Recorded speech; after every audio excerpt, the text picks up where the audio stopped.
Ayan, welcome back to my YouTube channel. It's me, Vanet B. So for today's video guys, ay magluluto tayo ng gulay kasi yun ang request ng aking anak. So bago yan, mag-prepare muna tayo ng isda. So pipituhin muna natin yung isda bago yung mga gulay. So, tignan niyo guys. Nakapag-prito na ako ng isda. So maya-maya lang ay mag-prepare na ako ng mga gulay para iluluto ko na.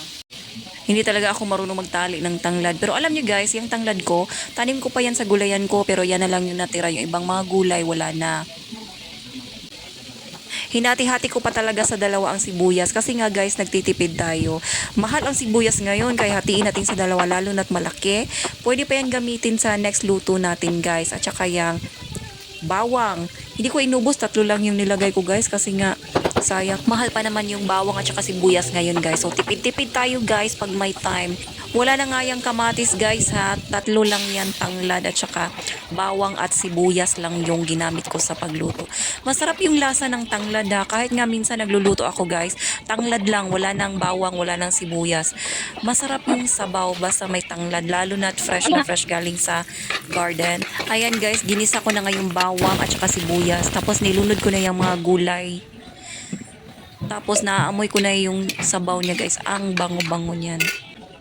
So ito guys, hinati-hati ko na yung mga isda, yung pinirito ko para dumami naman mamaya. Para mas lalo tayo makatipid guys. Hanggang hapunan na yan guys ha. Ganun talaga guys, dapat magtipid tayo. Yung tanghalian, pwede na rin yung hapunan kung madami yung luto. Kasi ako guys, dinadamihan ko yung luto ko para abot hanggang hapunan na. Di mamayang hapon din ako magluluto.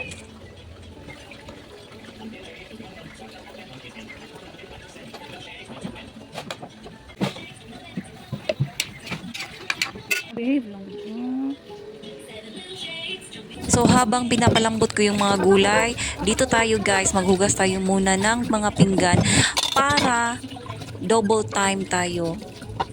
Para marami tayong magawa habang nagluluto tayo.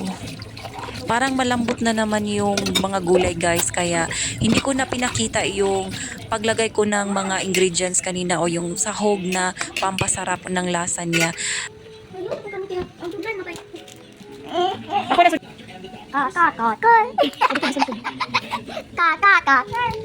Ito na nga yung huling gulay guys, nilagay ko na. Hindi ko na masyadong niluto yung dahon ng pichay kasi nga mawala yung lasa niya. Ayokong masyadong nilalata yung dahon guys. O ayan, napapasarap ako dyan guys. Ang sarap talaga niya. Lalo na may tanglad. Napapadami yung kain ko guys. So kain po tayo. Hanggang dito na lang guys. Maraming salamat po sa inyong panonood. At magkita-kita po ulit tayo sa next video ko. Salamat po sa panonood. Bye bye.